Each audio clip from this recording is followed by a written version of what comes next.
Assalamualaikum warahmatullahi wabarakatuh. Salam jalan terjal. Eh, saya mengikuti inten ya perdebatan polemik tentang nasab Ba'alawi. Saya punya sejumlah catatan. Pertama adalah saya meyakini bahwa nasab Ba'alawi ini tidak bisa diriset, tapi bisa diyakini bahwa Ba'alawi bukan dzurriyyah Rasul. Kemudian yang kedua, kenapa tidak bisa diriset? Pertama adalah karena instrumen dan sekaligus data primer yang dipakai untuk meriset dalam hal ini adalah catatan nasab Ba'alawi atau catatan nasab yang berkembang baik yang dipegang oleh kalangan Ba'alawi maupun yang kontra Ba'alawi, itu tidak ada titik temu. Kemudian yang ketiga, kenapa itu tidak bisa diriset? Kalau menggunakan tes DNA, ini adalah pengambilan populasi samplingnya, pengambilan samplingnya dari populasi yang mana. Nah, khusus DNA ini juga agak rancu, atau saya bertanya-tanya, kok bisa Ba'alawi itu tarikannya adalah ke Yahudi Askenazi yang pohon ke atas-atasnya adalah Yafid bin Nuh. Apakah ada orang yang bernama Yahuda? Apakah ada pengikut Yahuda yang namanya Yahudi ini sebelum adanya Yahuda bin Ishak, Yahuda bin Yakub bin Ishak bin Ibrahim alaihissalam? Kalau ada, itu berarti masuk akal kalau tarikannya adalah ke Yafid bin Nuh.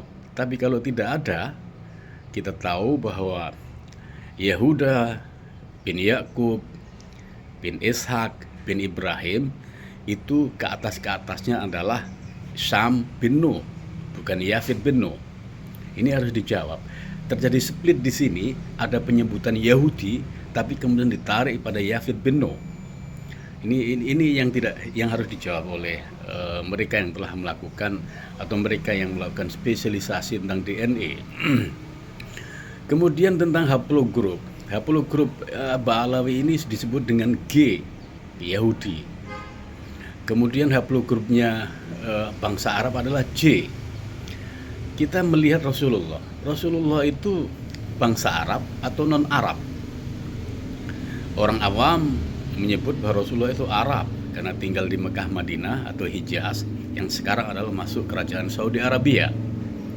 Tapi bagi mereka yang mendalami sejarah, ya, secara klasik, ancient history, tarikh al-qadimah atau tarikh al-qudama, semua tahu bahwa bangsa Arab itu terdiri dari tiga. Pertama adalah Arab Aribah, yang kedua adalah Arab Baidah, yang ketiga adalah Arab Musta'arabah. Nah, Rasulullah ini masuk yang mana di antara yang tiga ini? Arab Aribah itu adalah Arab asli, katakanlah begitu. Suku Jurhum, orang-orang yang tinggal di Yaman, yang kemudian bermigrasi ke Saudi, itu adalah Arab Aribah. Kemudian yang kedua adalah Arab Baidah. Ada yang menyebut Baidah ini adalah suku-suku Badui yang tinggal di pedalaman-pedalaman Arab. Tapi ada juga yang menyebut bahwa Baidah ini adalah bangsa Arab yang udah lenyap, seperti bangsa Iram, bangsa Samud, wa Irama dzatil imad wa Samud alladziina jabu sahra bil wad. Kemudian yang ketiga adalah Arab Musta'arabah. Disebut Arab, dinamakan Arab atau dikatakan sebagai berbangsa-bangsa Arab karena dia tinggal di Arab, menjadi Arab karena dia tinggal di Arab, Musta'arabah. Nah, kan? Nah, Rasul ini masuk dalam catatan sejarah adalah Arab Musta'arabah.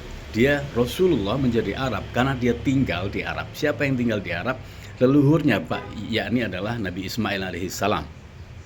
Nabi Ismail seperti kita tahu adalah putranya Nabi Ibrahim. Sementara Nabi Ibrahim tinggal di Palestina. Sebelum tinggal di Palestina, Nabi Ibrahim ini adalah lahir di Babilonia, Irak klasik. Nah, apakah haplogrup bangsa Arab yang J, kemudian bangsa Yahudi yang G, itu juga berlaku pada Rasulullah? Artinya bahwa Rasulullah itu karena Arab, meski musta'arabah, ya, kemudian dia adalah em,